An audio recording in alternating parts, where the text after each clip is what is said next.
নমস্কার বন্ধুরা, take experiment চ্যানেলে আপনাদের স্বাগতম। তো বন্ধুরা, আজকে আমরা একটি বাইকের চার্জার রিপেয়ার করব, যেটি হিরো ইলেকট্রিক নামে পরিচিত।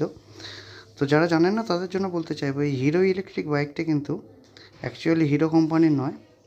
হিরো কোম্পানি আলাদা এবং হিরো ইলেকট্রিক এটা সম্পূর্ণ আলাদা একটি কোম্পানি। দেখতে পাচ্ছেন হিরো ইলেকট্রিক, এর লোগোটাও দেখে নিন। আর ফোন নাম্বার দেখে কোনো দিন মিস কল মারার চেষ্টা করবেন না। আপনারা শুধু এখানে স্পেসিফিকেশানটা দেখতে পারেন। 48 ভোল্টের এটি একটি চার্জার, মানে 4টে ব্যাটারিকে সিরিজ করা হয়। তো মসফেট এখানে উড়ে গেছে। ম্যাক্সিমাম ক্ষেত্রেই বাইক চার্জারে মসফেট উড়ে যায়, তারপর কিন্তু রিপেয়ার করা সম্ভব হয় না। তো আমি দেখাচ্ছি স্টেপ বাই স্টেপ। দেখুন, আপনি যে কোনো ধরনের বাইকের চার্জার কিন্তু রিপেয়ার করতে পারবেন।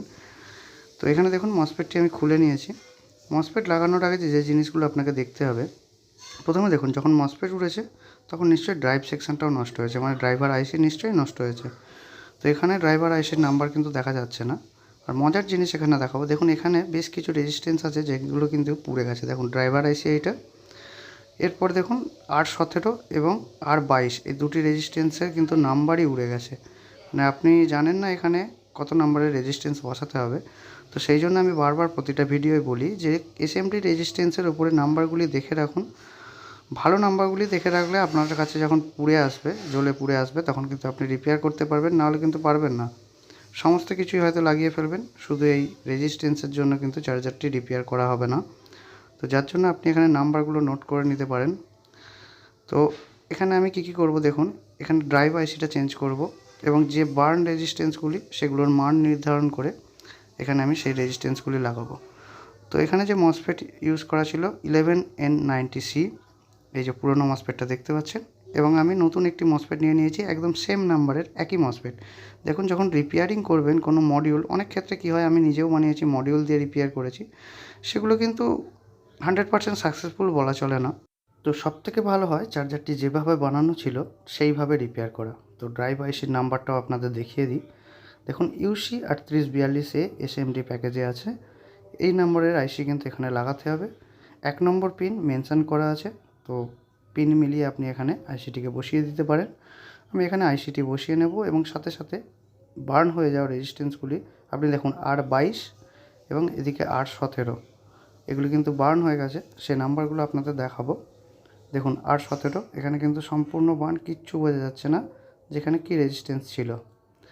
তো চলুন আমি প্রথমে এগুলোকে বসিয়ে নিই, দেন আপনাদের দেখাবো। আরও কিছু দেখতে হবে আপনাদের, যেমন দেখুন চার্জারটিকে যদি সোজা করে নিই, প্রথমে দেখুন এখানে এসি লাইন ইনপুট হচ্ছে, ফিউজ আছে, যেমন নর্মালি এসএমপিএস চার্জারে হয়। ডায়োড দেওয়া আছে, ডিসি বানানো হচ্ছে, মেন ফিল্টার ক্যাপাসিটার রয়েছে, এরপর এখানে মসফেট রয়েছে।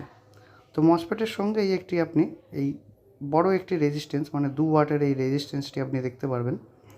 এই রেজিস্ট্যান্সটি দেখুন একদম কিন্তু ওকে কন্ডিশনে আছে, দেখে বুঝতে পারবেন না যে এটি খারাপ আছে।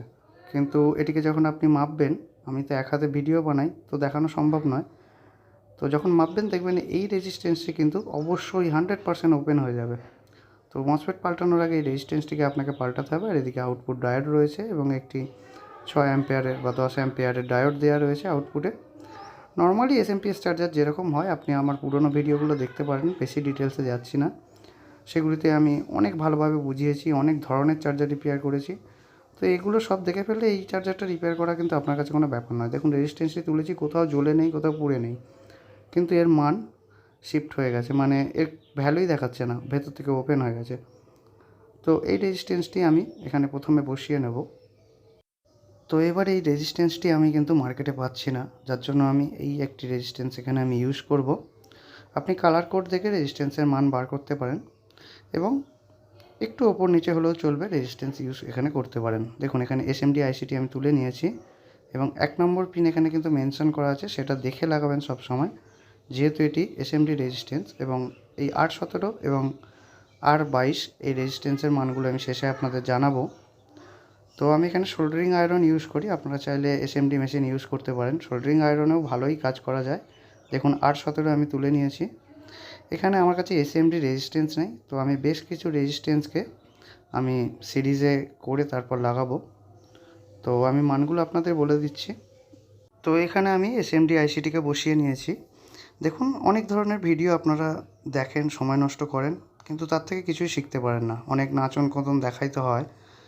তো আপনারা এই ভিডিওটা হয়তো সময় একটু লাগছে, অবশ্যই আপনি এখান থেকে কিছু না কিছু শিখতে পারবেন। তো যাই হোক, এখানে দেখতে পাচ্ছেন আমি চার্জারটিকে মোটামুটি রেডি করে নিয়েছি। তো পিসিবির ব্যাক সাইডটা একবার আপনাদের দেখানোর চেষ্টা করব। দেখুন, ব্যাক সাইডে আমি রেজিস্ট্যান্সগুলি লাগিয়েছি। এগুলো বিভিন্ন ধরনের কোয়ার্টারের রেজিস্ট্যান্স আমি সিরিজে জুড়ে জুড়ে আর কি লাগিয়েছি, যেহেতু আমি এই মানের রেজিস্ট্যান্স পাচ্ছিলাম না। তো যাই হোক, এবার বলে দিই, R22 যে রেজিস্ট্যান্সটি, সেটির নাম্বার হচ্ছে 561, মানে 560 ওহম। আর এই আইসির পাশে R17, এটা হচ্ছে 270 নাম্বার, মানে 27 ওহমের রেজিস্ট্যান্স। তো এগুলিকে আমি 3টে 10 ওহম দিয়ে 30 ওহম করেছি। তো এইভাবে আমি রেজিস্ট্যান্সগুলি মোটামুটি লাগিয়ে নিয়েছি। তো এরপর আমি চার্জারটিকে অন করে আপনাদের দেখাবো। এখানে আমার লোড নেই, মানে ব্যাটারি নেই। ব্যাটারি আছে, মানে খারাপ ব্যাটারি, যাতে আপনার অ্যাম্পিয়ারটা নেবে না। তো আপনারা এইভাবে ডিপিআর করুন, অবশ্যই সাকসেসফুল হবেন, আমার গ্যারান্টি রইল।